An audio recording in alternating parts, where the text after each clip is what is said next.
Bonjour à toutes et à tous et bienvenue dans The Collection Trackbacks. Aujourd'hui, une vidéo sur une autre facette de ma collection. Il s'agit de ma collection rétro gaming et jeux vidéo en règle générale.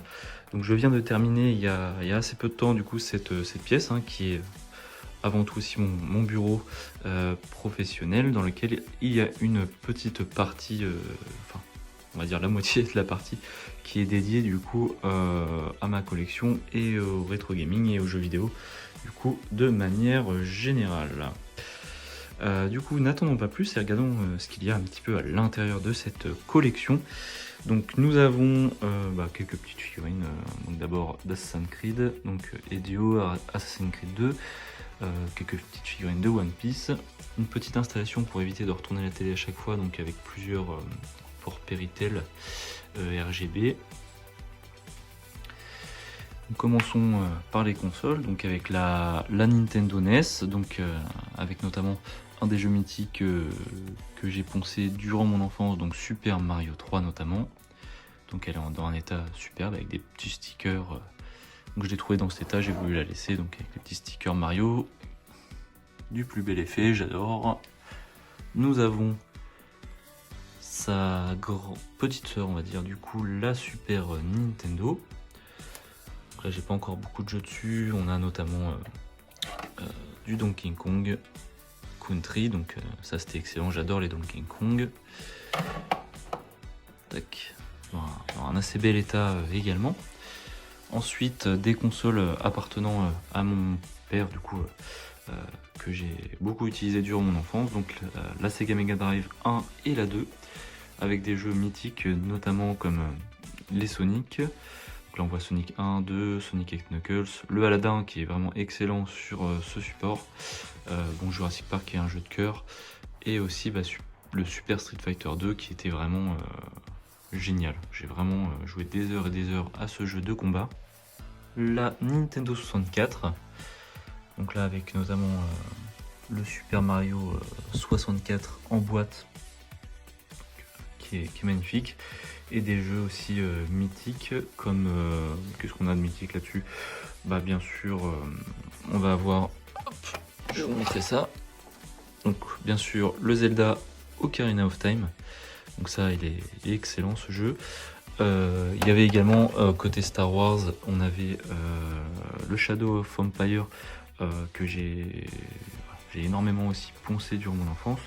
Et aussi au niveau Star Wars, nous avons le Star Wars épisode 1 Racer, donc avec la course de modules, donc que je n'ai pas encore, que je cherche à me procurer. Poursuivons du coup par la PlayStation 1, donc qui n'a pas eu la PlayStation 1. Donc là avec des licences aussi mythiques comme bien sûr Crash Bandicoot, donc là il y a Crash Bandicoot 3 notamment qui est excellent. Les CTR, donc c'est Crash Team Racing, donc c'est un peu le Mario Kart de Crash Bandicoot. On a les Tomb Raider, les Gran Turismo, Tekken 3 bien sûr, et aussi des petites pépites comme le jeu Oddworld de l'Odyssey Dave, donc un petit jeu de plateforme qui était fort excellent et fort sympathique. Ensuite, la petite sœur, du coup, la PS2. Bon, là aussi, console de jeux mythique, la plus vendue de tous les temps. Donc là, avec son petit socle, elle est du plus bel effet, je trouve. Et là aussi, PlayStation 2 avec les débuts de God of War, les Devil May Cry, le 3 là qui était super. Les deux Seigneurs des Anneaux étaient vraiment géniaux. Donc les deux tours, le retour du roi là c'était génial. Les Kingdom Hearts, bien sûr GTA San Andreas qui était un jeu qu'il fallait avoir sur cette console. Et moi c'est mes jeux de course de voiture que j'adorais, c'était les Need for Speed Underground 1 et 2, on pouvait customiser sa voiture à volonté. C'était tout simplement génial. Au-dessus, une console mythique encore une fois. Il s'agit de la GameCube avec surtout deux gros jeux chers à mon cœur, donc bien sûr le Super Mario Sunshine et The Legend of Zelda The Wind Walker qui était tout simplement excellent et mythique, donc que je possède dans la version limitée. ça c'est une petite pépite. Et concernant le Star Wars, nous avions également le Star Wars Rogue Squadron 2 qui était vraiment cool. Donc jeu de pilotage de vaisseau, puis à l'époque c'était une claque au niveau graphique. Ensuite à la PS2 du coup qui était là, nous avions la PS3. Donc je ne l'ai jamais eu cette console. Après c'est un ami qui me l'a offerte pour s'en débarrasser. Donc j'ai pas dit non. Et du coup il y a pas mal de jeux auxquels j'ai jamais joué. Ça va me permettre de les découvrir. Donc c'est les suites des God of War. Donc God of War 3, God of War Ascension, quelques Metal Gear Solid, des Gran Turismo. Bon, Red Dead Redemption, j'y ai joué mais sur Xbox. Donc moi je suis beaucoup plus Xbox suite à la PS2, je suis passé chez le concurrent Xbox. Voilà, du coup Xbox sont plus mes consoles de cœur. Quelques jeux PC que j'ai apprécié particulièrement, notamment le StarCraft, les SimCity, j'adore les jeux de construction, tout ça. Les Age of Empires, surtout Age of Mythology, qui était vraiment cool avec les différents dieux. Nous avons, on va commencer par la Wii,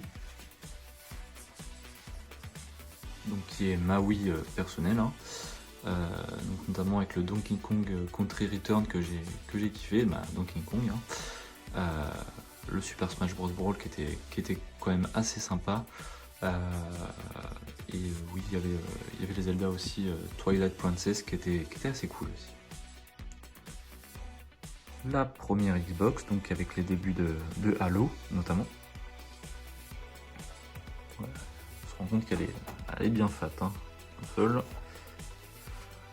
Ensuite, la petite sœur, la Xbox 360, donc qui m'appartenait également. Donc là, j'ai plus beaucoup de jeux, mais bon, on peut les retrouver maintenant avec la super rétrocompatibilité qu'on a chez Microsoft. Quelques figurines, du coup je vous l'ai dit, Assassin's Creed c'est vraiment une licence que j'apprécie particulièrement. Donc la Connor d'Assassin's Creed 3. Hop. Et au-dessus du coup, donc c'est plus du rétro gaming. Enfin maintenant ça le devient, donc avec la Xbox One donc, qui vient d'arriver dans cette pièce. Donc je viens d'avoir la Xbox Series X, donc qui trône maintenant dans le salon. Et maintenant du coup celle-ci est arrivée là. Et au-dessus un petit peu une des grand-mères, donc la Atari 2600. Donc là avec des jeux mythiques comme Pac-Man, notamment il y a Pong, Space Invader aussi notamment. Donc alors on a fait beaucoup pour le monde du jeu vidéo, avec encore une fois Altaïr d'Assassin's Creed, le premier du nom, Eivor l'Amidou, le héros de Assassin's Creed Valhalla, le dernier en date. Et on a une petite partie avec les consoles portables. Donc on a la Game & Watch ici. Donc vous voyez la taille qu'elle a, elle est vraiment toute petite par rapport à mon doigt. Elle contient 3 jeux, donc ça c'est la nouvelle qu'ils ont faite, c'est pas une vieille Game & Watch. On voit d'abord la boîte dans le fond. Donc elle possède 3 jeux à l'intérieur de ce petit espace, donc c'est vraiment sympa. Ils ont pensé aux rétro gamers. Deux jeux assez mythiques pour les Game Boy, donc Tetris et Pokémon Argent. Donc je n'ai plus mon Pokémon Rouge, il faut que je retrouve, mais que je jouais, donc ça c'est mon Pokémon à moi, que je jouais sur cette console, donc ma Game Boy Color, la Game Boy Advance et la Game Boy première du nom, la Game Boy Fat. Donc tout ça en état plutôt pas mal. Ensuite encore une petite figurine d'Assassin's Creed 4 Black Flag. Tac. Donc voilà, pièce aussi un petit peu décorée par des posters de films que j'apprécie. Donc voilà, Planète Terreur, donc ça un petit hommage au film de Tarantino que j'adore. Et derrière nous avons The Dark Knight Rises, l'affiche est plutôt sympa. Et aussi l'affiche du Star Wars, donc j'ai pas trop apprécié le film, mais l'affiche elle claque quand même, hein. Elle est vraiment pas mal. Hop. Donc voilà, je pense avoir fait le tour de cette petite pièce. Donc le but de cette collection, c'est de retrouver avant tout les jeux et consoles auxquels je jouais pendant mon enfance, hein. On tire sur la corde nostalgique, c'est un peu le but de toutes mes collections. C'est aussi le cas pour ma collection de figurines, c'est vraiment retrouver les objets, les jouets auxquels je jouais, avec lesquels j'ai pris vraiment du plaisir durant mon enfance, et de retrouver un petit peu cette sensation, afin de ne pas oublier aussi, voilà, que voilà, tout le bonheur que l'on a pu vivre aussi avant, et dans cette période un peu plus triste que d'habitude, ça fait du bien de pouvoir replonger un petit peu dans ces périodes-là que l'on vivait plus jeune. En tout cas, j'espère que cette vidéo vous aura plu. Si elle vous a plu, en tout cas, n'hésitez pas à lâcher un like, un commentaire et également à vous abonner. Je vous souhaite de passer une excellente fin de journée et surtout que la force soit avec vous.